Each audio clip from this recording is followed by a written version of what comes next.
जैसा कि अपनी तैयारियों में जुटी समाजवादी पार्टी ने आगामी लोकसभा चुनाव के लिए अपने 16 प्रत्याशियों की लिस्ट जारी कर दी है, जिससे कि वो समय से अपने प्रचार प्रसार में जुट सके। लेकिन सुभाषपा के राष्ट्रीय अध्यक्ष ओपी राजभर ने इसको लेकर अखिलेश पर तंज कसा है और आरोप लगा दिया कि अखिलेश चाहते हैं कि नरेंद्र मोदी फिर प्रधानमंत्री बने।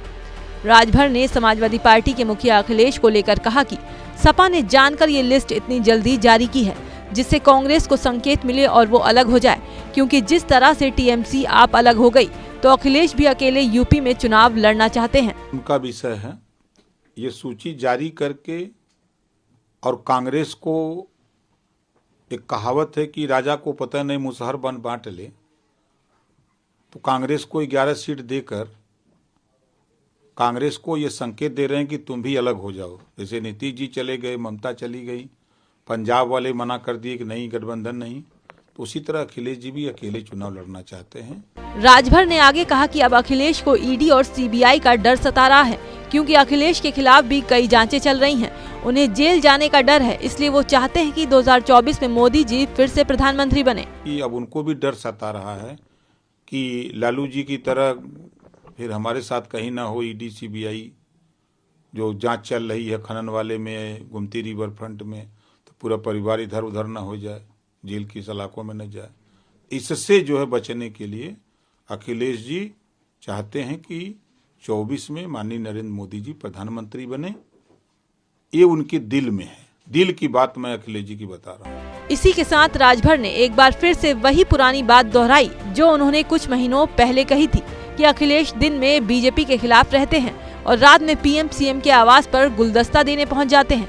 मैं जानता हूं ना, दिन में बीजेपी के खिलाफ और रात को गुलदस्ता लेके जेपी नड्डा जी के यहाँ, अमित शाह जी के यहाँ, योगी जी के यहाँ, मोदी जी के यहाँ क्यों जाते हो भाई? यूपी में कांग्रेस के साथ गठबंधन को लेकर भी राजभर ने सवाल उठाए। कहा गठबंधन में बैठ के करके सीट तय की जाती है, लेकिन यहाँ तो अखिलेश अपने मन से सीट तय करके कांग्रेस और विपक्षी दलों को बता रहे हैं गठबंधन में ऐसा नहीं होता है। गठबंधन इसी तरह होते हैं, जितने दल होते हैं गठबंधन में बैठ करके कमरे में एक जगह लोग सीट तय कर लेते हैं, 1 बार 2 बार 3 बार 4 बार बैठक करके तय कर लेते हैं। उसके बाद बाकायदे फिर आप लोगों को बुलाते हैं, प्रेस करते हैं कि भाई ये सीट ये सीट हम लोग लड़ेंगे और हम लोगों ने ये फैसला कर लिया है। ये होता है ना जी। तो क्या उसमें कहीं दिख रहा है? अपने मन से पूरा विपक्षी पार्टी का टिकट अखिलेश जी बांटेंगे? बांटना है तो कमरे में बैठ के कहीं बैठ करके आप सबको लेके बैठ के तय कर लो। आज 16 कर दिया, कल 32 कर दो, परसों 35 कर दो, उनको दे दो कि काट दो। ये कौन सा तरीका है? इसके अलावा ओपी राजभर ने अखिलेश पर अपने चाचा शिवपाल का भी सम्मान नहीं करने का आरोप लगा दिया। कुल मिलाकर राजभर ने एक के बाद एक समाजवादी पार्टी और अखिलेश को घेरा। आगामी लोकसभा चुनाव को लेकर अब राजभर एक्टिव मोड में आ गए हैं और विपक्ष को घेरने का कोई मौका नहीं छोड़ रहे हैं। वैसे भी इस चुनाव में राजभर को खुद भी साबित करना है, क्योंकि घोसी उपचुनाव में उनका जादू नहीं चल पाया था।